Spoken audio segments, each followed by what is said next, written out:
Hare Krishna.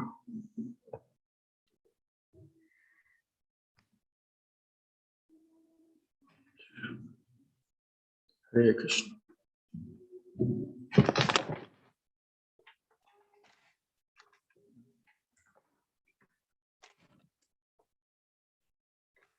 Hare Krishna devotees, welcome. Good morning. Sorry for my tardiness. Jaya Radha Madhava Kunja Bihari Jaya Radha Madhava Kunja Bihari Gopi Jana Vallabha Varadari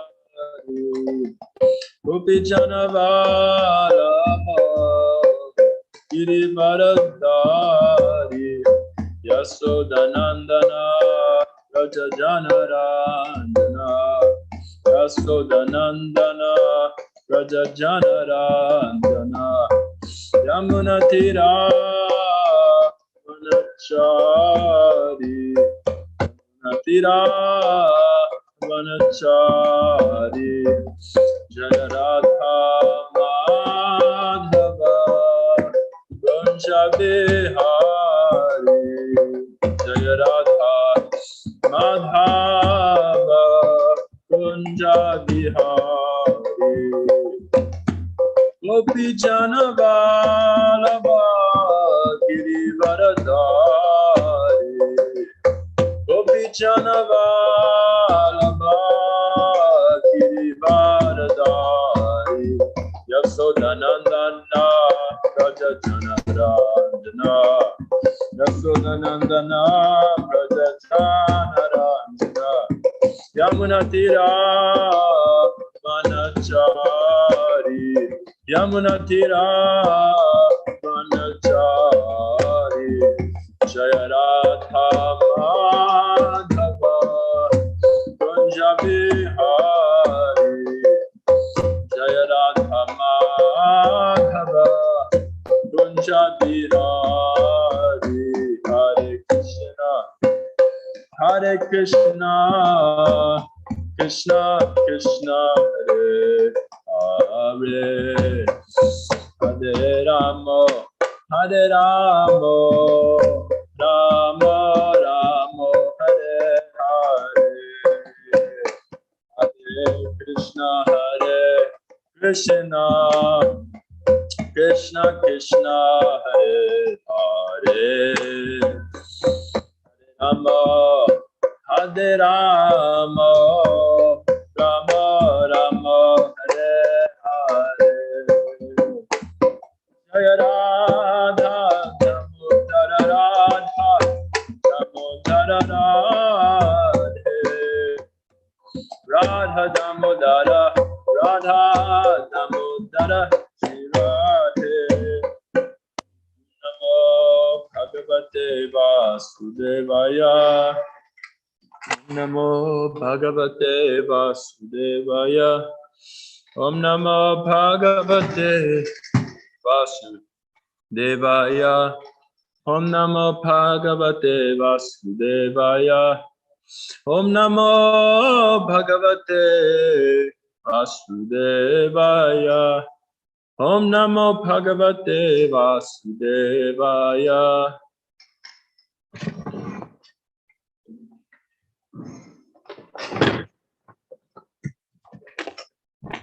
Hey, Hare Krishna.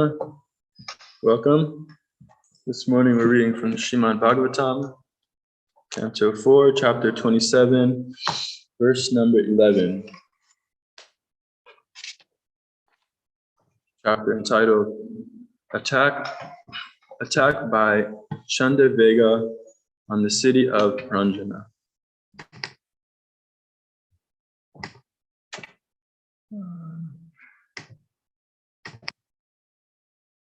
Okay. So Sanskrit, Ije Chakatu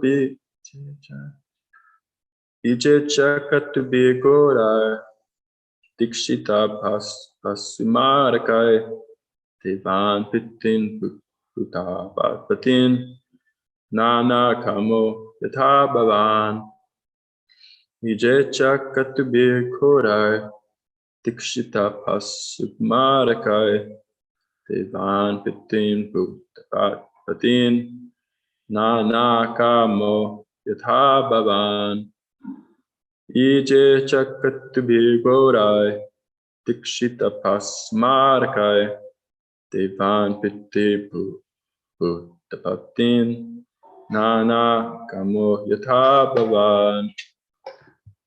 Anyone like to try?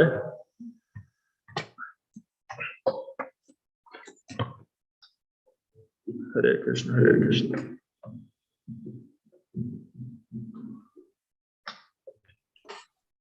I'll give it a shot. Okay, great.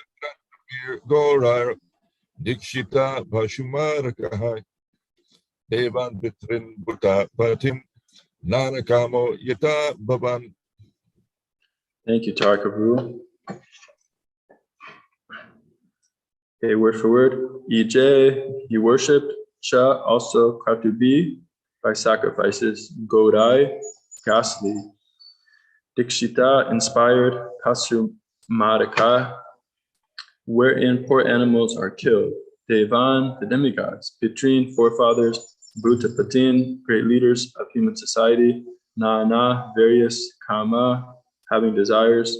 Yatha, like. Bhavan, you. Translation. The great sage Narada continued, my dear King Prachinabarisa, like you, King Pranjana also became implicated in so many desires. Thus he worshipped demigods, forefathers, and social leaders with various sacrifices, which are all very ghastly because they were inspired by the desire to kill animals. I'll repeat one more time. The great sage Narada continued, my dear King Prachinabarisa, like you, King Pranjana also became implicated in so many desires. Thus he worshipped demigods, forefathers, and social leaders with various sacrifices, which were all very ghastly because they were inspired by the desire to kill animals.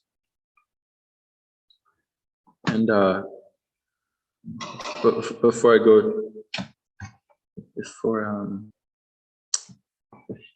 okay, no, never mind. I'll go to the purport now. In this verse, the great sage Narada discloses that the character of Pranjana was being described to give lessons to King Prachinabarisa. Actually, the entire description was figuratively describing the activities of King Prachinabarisa. In this verse, Narada frankly says, like you, Yatha Bhavan, which indicates that King Pranjana is none other than King Prachinabarisa himself.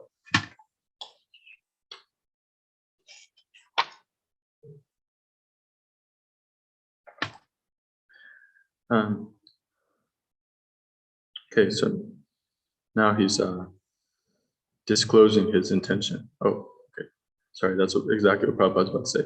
Therefore, he's describing the life of King Pranjana. But in this verse, he first discloses the intention, although not fully by saying, like you. Generally, the karmis who are attached to increasing descendants have to perform so many sacrifices and worship so many demigods for future generations, as well as to satisfy so many leaders, politicians, philosophers, and scientists to make things go on properly for future generations.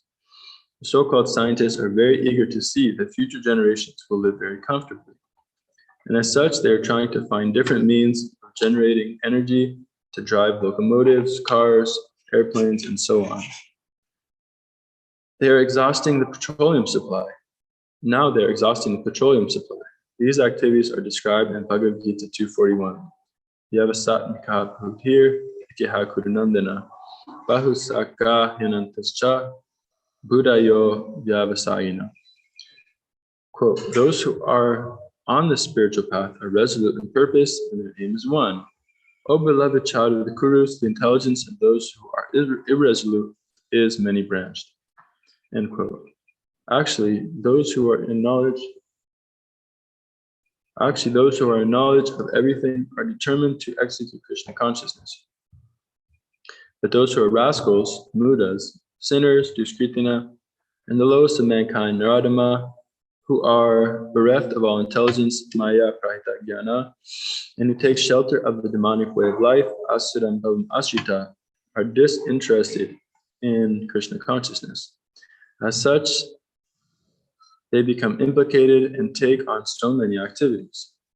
Most of these activities center around killing of animals. Modern civilization is centered around animal killing. Karmis are advertising that without eating meat, their vitamin value or vitality will be reduced. So to keep oneself fit to work hard, one must eat meat. To digest meat, one must drink liquor. And to keep the balance of drinking wine and eating meat, one must have sufficient sexual intercourse. To keep fit to work hard like an ass. There are two ways of animal killing. One way is in the name of, can you hear in the project? It's coming through? Yeah, it's a little low here. There are two ways of animal killing. One way is in the name of religious activities. All the religions of the world, except the Buddhists, have a program for killing animals in places of worship. According to the Vedic civilization, the animal eaters are recommended to sacrifice a goat in the temple of Kali under certain restrictive rules and regulations and eat the flesh. Similarly, they are recommended to drink wine by worshiping the goddess Chandika. The purpose is restriction. People have given up all restriction. Now they are regularly opening wine distilleries, slaughterhouses, and indulging in drinking alcohol and eating flesh. A Vaishnavacharya like Narada Muni knows very well that persons engaged in such animal killing in the name of religion are certainly becoming involved in the cycle of birth and death, forgetting the real aim of life, to go home, back to Godhead. Thus, the great sage Narada, while instructing Srimad Bhagavatam to Vyasa Muni, condemned the karma kanda, fruitive activities mentioned in the Vedas. Narada told Vyasa, Jugupsitam dharma krite nisasata sabhava ruktasya mahan patikrama yadvyakyo dharma itatar astito manyate tasya nivaranam jana. Quote, the people in general are naturally inclined to enjoy, and you have encouraged them in this way in the name of religion. This is verily condemned and is quite unreasonable. Because they are guided by your instruction, they will accept such activities in the name of religion and will hardly care for prohibition. That's Bhagavatam 1.5.15. Srila Narada Muni chastised Vyasadeva for compiling so many Vedic supplementary scriptures, which are all intended for guiding the people in general. Narada Muni condemned these scriptures because they do not mention direct devotional service. Under Narada's instructions, direct worship of the Supreme Personality of Godhead, as described in the Srimad Bhagavatam, was set forth by Vyasadeva. The conclusion is that neither the Supreme Personality of Godhead, Vishnu, nor his devotee ever sanctions animal killing in the name of religion. Indeed, Krishna incarnates himself as Lord Buddha to put an end to animal killing in the name of religion. Animal sacrifices under the name of religion is considered by the influence of tamagun, the mode of ignorance. As indicated in the 18th chapter of Bhagavad Gita, iya dharma adharmam cha karyam cha karyam eva cha ayatava chanati purisa patarajasi adharma dharma itiya manyate tamasarita sarvartan viparitam cha buddhisa partatamasi. That understanding, which cannot distinguish between the religious way of life and the irreligious, between action that should be done and action that should not be done, that imperfect understanding, O son of Prita, is in the mode of passion. That understanding which considers irreligious to be religious and religious to be irreligious under the spell of illusion and darkness, and strives always in the wrong direction, O Partha, is in the mode of ignorance. Those who are, end quote, those who are involved in the mode of ignorance manufacture religious systems for killing animals. Actually, Dharma is transcendental. As Lord Krishna teaches, we must give up all other systems of religion and simply surrender unto him. Sarvadharma Prityaja. Thus, the Lord and his devotees and representatives teach the transcendental Dharma, which does not allow animal killing at all. At the present moment, it is a great misfortune that in India, so many so-called missionary workers are spreading irreligion in the name of religion. They claim an ordinary human being to be God and recommend meat eating for everyone, including so-called sannyasis. Okay, end of the purport. Wow, that was a long one. Om Ajnana Timidam Dasya Gyananjana Salakaya Chakshuran Militam Yena Tasmai Shri Gurave Namaha Shri Chaitanya Manobhista Stapitam Yena Bhutale Swayam Rupa Kadamaya Dati Swapadantikam Vandeham Shri Guru Shivta Padakamala Shri Guru Vaishnavamsha Shri Rupam Sagrujatan Sahagana Raghunatam Vitam Tam Sajivam Sarvetam Sarvadutam Parijana Sahitam Krishna Chaitanya Devam Shri Radha Krishna Padan Sahagana Lalita Shri Vishakam Vitamscha Panchakalpatarubhyascha Kripa Sindhu Bhevacha Patitanam Pavanebhyo Vaishnavebhyo Namo Namaha. Jai Shri Krishna Chaitanya Prabhu Nityananda Shri Advaita Gadadhara Shivasari Gaura Bhaktavinda Hare Krishna Krishna Krishna Hare Hare Hare Rama Rama Rama Hare Hare.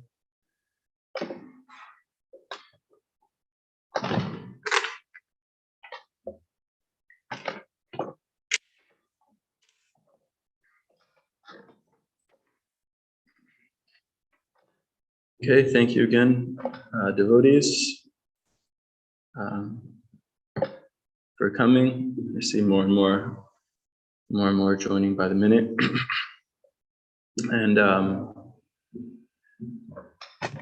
yes, this is very bulky purport. And just a few points that I kind of, there's a few different themes I feel like going throughout the purport. So, yeah, we see one of the themes here that's being described is the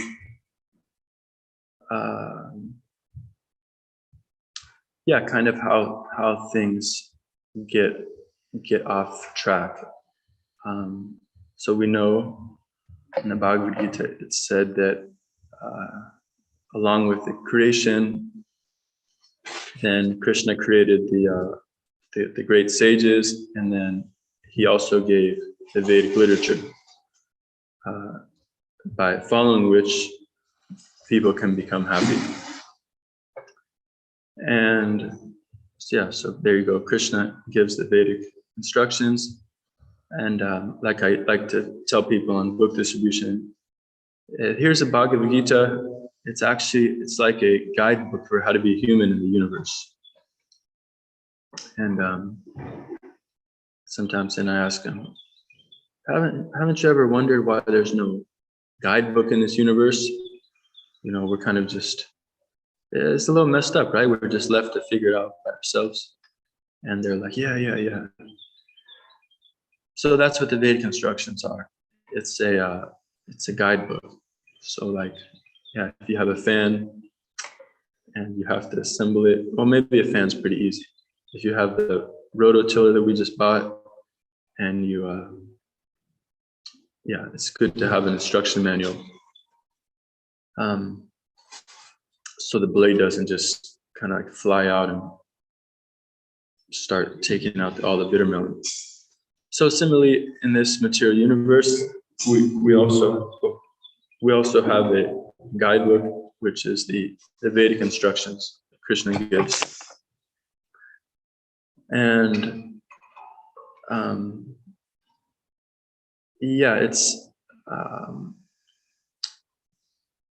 it's interesting because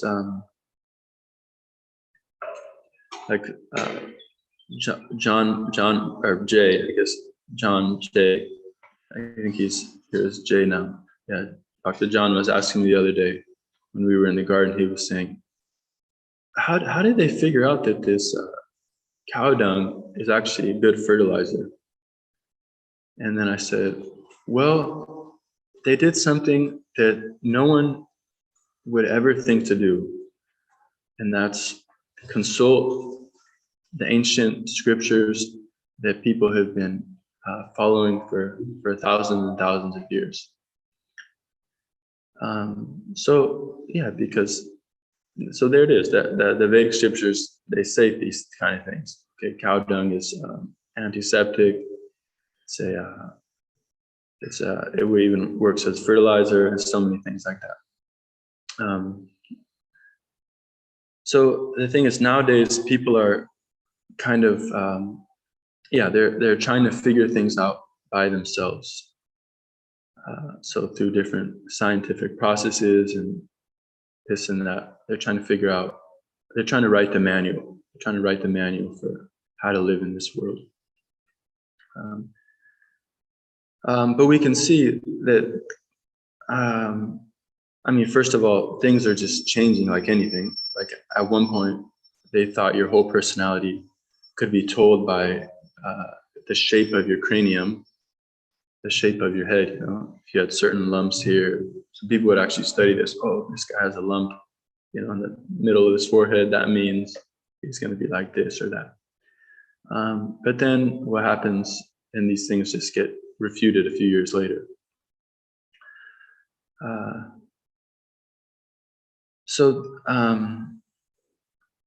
But but what people are figuring out more and more, you can see, like now you walk around school campus and they say, be a vegetarian for a day. I think they call it like no meat Mondays. So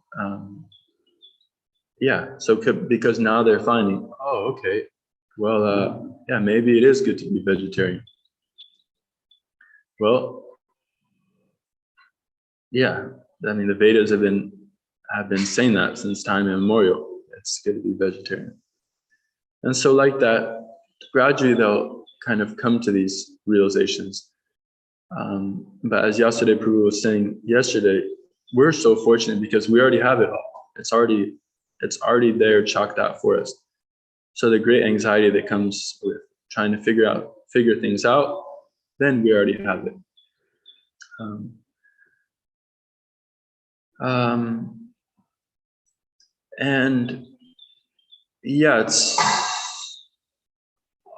It's maybe this can also apply to even us who do practice these things, who are, identify as devotees of Lord Krishna.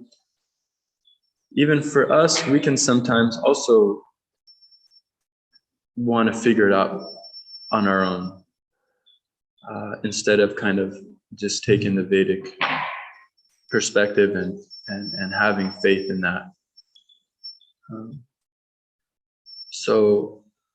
When we hear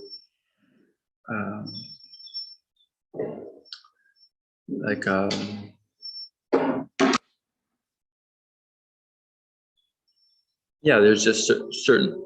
So we can see, like, it's interesting because, the Vedas might say one thing, and okay, well, Prabhupada didn't really stress it so much, so maybe it's not so important, even though actually it might relate to our lives.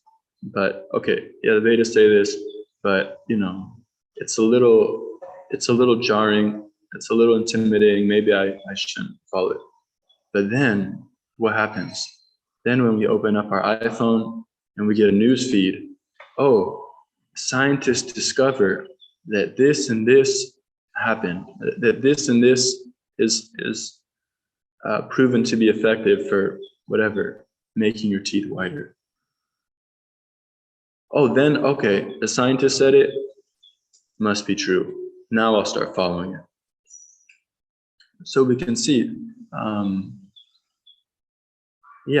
how much this might apply to us, that, okay, that we kind of look to kind of the modern scientific findings to validate things for us that actually are there in the Vedic scriptures.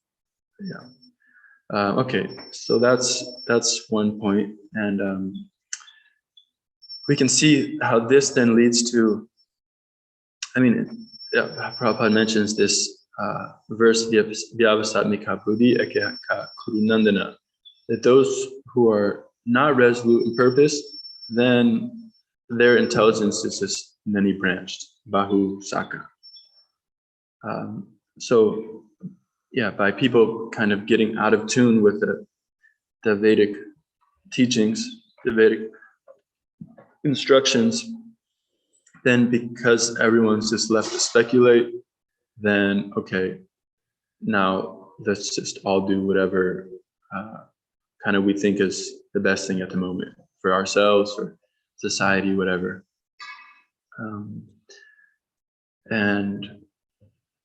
So you have people without the guidance, they might think, okay, the goal of life is to dedicate my life to saving the pigeons in Zimbabwe. And so their whole life, then they're dedicating to this one thing.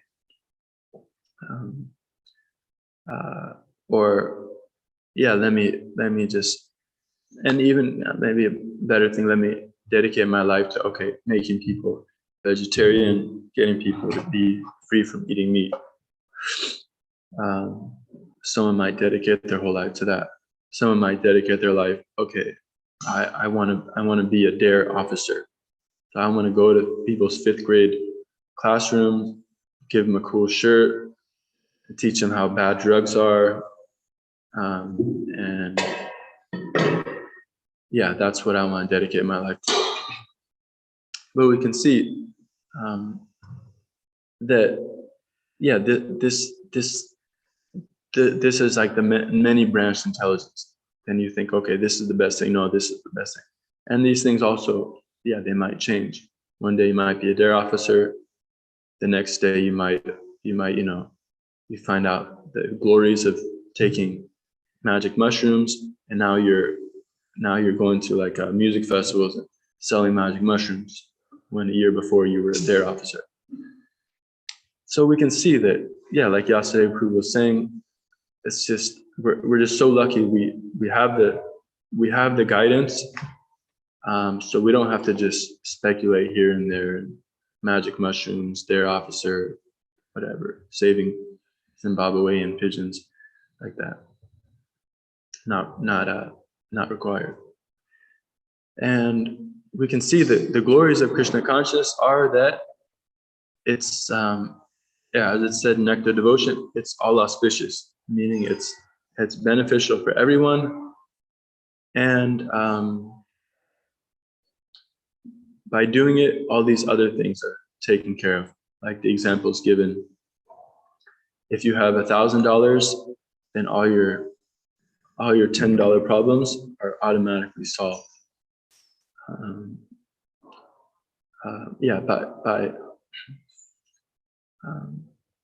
What's that in the Bhagavad Gita? Also, it says there's some example Krishna gives about the reservoir of water. When one when one knows the reservoir, then he can, water all the puddles. Oh my God! Okay, that was a terrible recollection of what Krishna is saying in the Bhagavad Gita.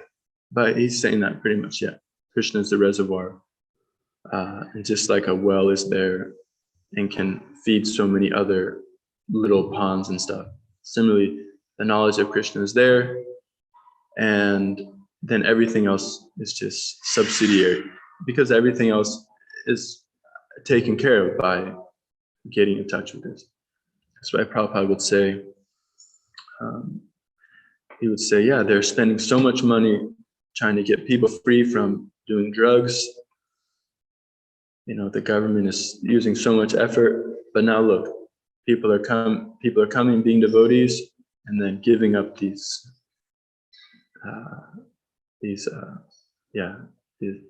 doing drugs automatically.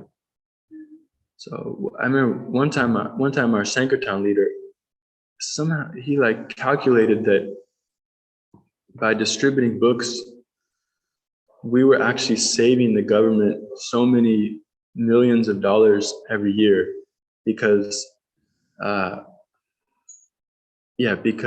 we were like saving people from going to prison, doing drugs, eating meat, all this stuff. So we were actually saving the government lots of money by distributing these books.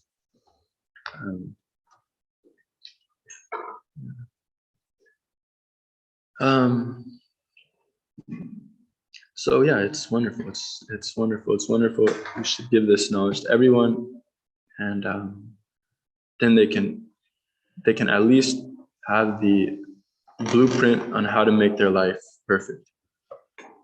How much they follow or not, that's up to them.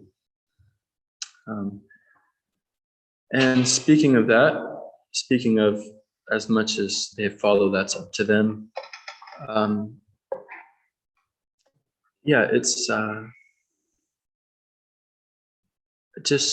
because in this purport we see also how this theme is there that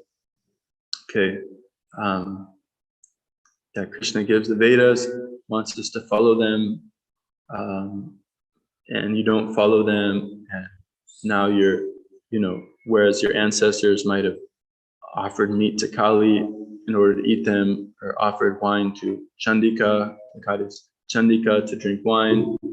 Now, as time progresses, maybe these things aren't so important. Chandika, I mean, who out there probably even knows who Chandika is? But they certainly know about wine, but Chandika they're forgetting about. These things get lost. These things get lost over time, and I think. I'll read one purport, because the theme and the point I'm trying to convey being that our adherence to the process will give us the results we want. So that to the extent we follow, to that extent we get results. To the extent we don't follow, then to that extent we're suffering. And because, like Prabhupada says, it's a science. So by following the science, then one gets the results. So, chapter 16, verse 23.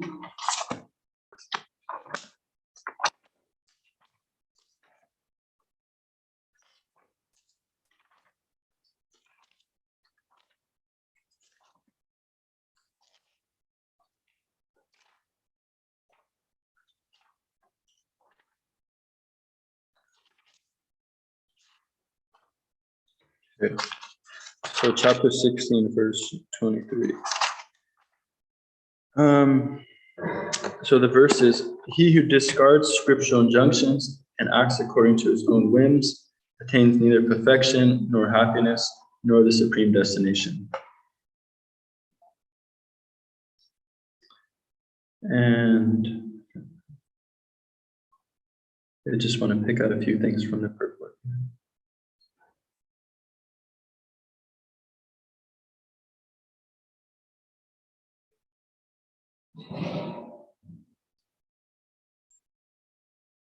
Okay, here you go. If one does not follow them, meaning the Shastra, and acts whimsically according to his lust, greed, and desire, then he never will be perfect in his life. In other words, a man may theoretically know all these things, but if he does not apply them in his own life, then he is to be known as the lowest of mankind. In the human form of life, a living entity is expected to be sane and to follow the rules and regulations given for elevating his life to the highest platform. But if he does not follow them, he degrades himself. So yeah, Prabhupada is saying one may theoretically know these things, but if he does not apply them, then he'll be degraded.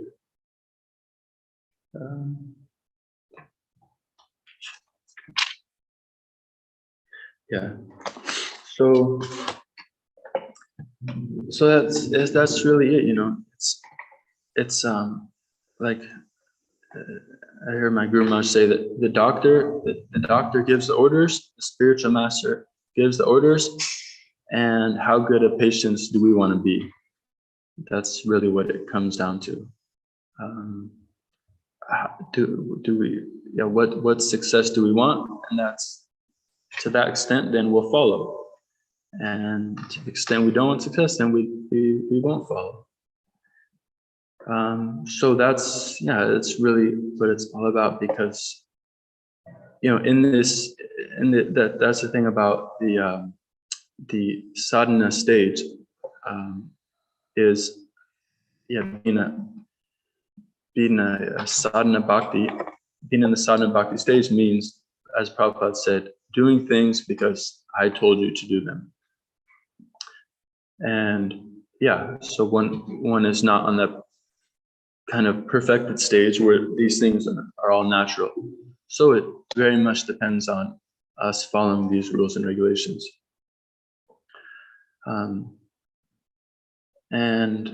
So everything's there. Like I remember one time I was walking down the street, and then this guy was playing a flute. He was walking down the street walking down the street playing a flute, and I found out that he was actually a devotee who had been a brahmachari book distributor for many years, and he used to travel with the devotee that I started traveling with, and he told me, he said, you're with a very good Sankirtan leader, and because he's very strict, then you can see how much success he's having.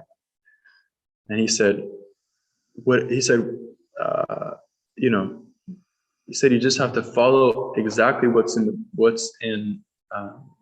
according to the brahmachari ashram dharma, and then that's how you can make it.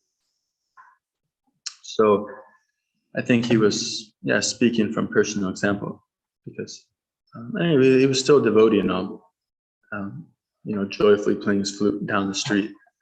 But he could just see where he could have improved if he wanted to stay in the ashram. So that's really it. It's just Krishna gives the rules and regulations, and then it's just it's in our own best interest to follow them as much as possible, as closely as possible.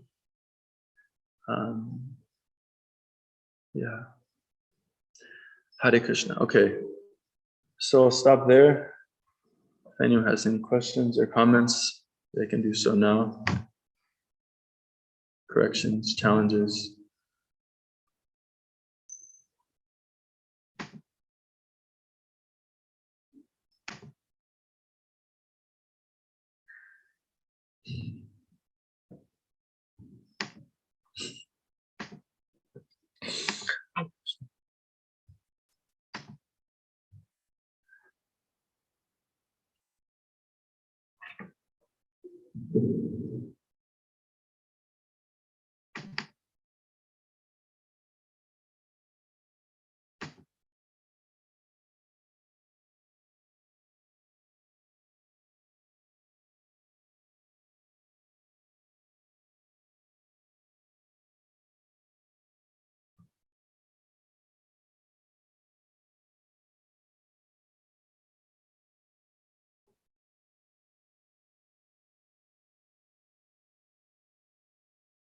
Okay, so from Jay is saying, I think sometimes we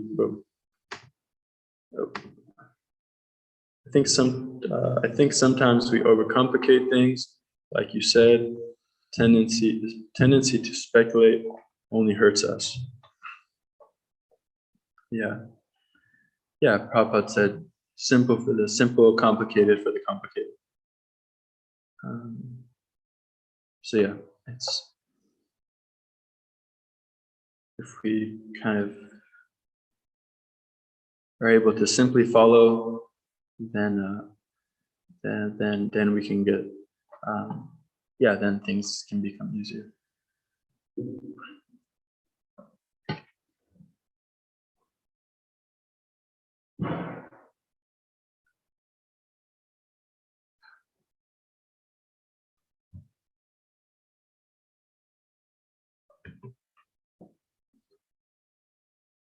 Okay, thank you everyone for tolerating.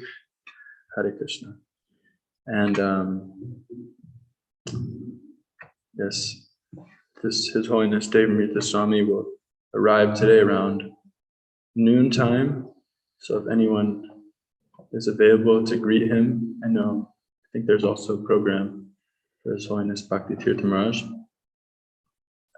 But if you want to come, I think is that today? Tomorrow. Okay, sorry. Okay, next month. Oh, next Monday. Okay. All right. Well, okay, then people are free. Yeah, next Monday's BT Swami program. Okay. Okay, so that means people are free. If they can come to greet His Holiness Devamrita Maharaj, that'd be great. Around noontime. And he'll be here with us for a week. And we have devotees. We have devotees coming from New York. Maharaj's sister is coming. Some disciples from Houston, like that. So David is asking, is there a program with this evening with Maharaj? I don't think any of the programs are kind of figured out yet. So yeah, I don't know, but I hope we will post. I'll try to remember, and whoever's here, if we can, please keep everyone in tune with what are we going on. If Maharaj will be having any programs. Like we know, he would do the evening readings before when he was here. So let's see. Hopefully he'll do that. We'll definitely let everyone know. Okay, thank you all. Hare Krishna, all glories to Srila Prabhupada, Srimad Bhagavatam ki jai, all glories to the assembled devotees. Chakapatri Vasyakti Pasinivecha, Patidanam Pavnibhyo Vaishnavibhinama.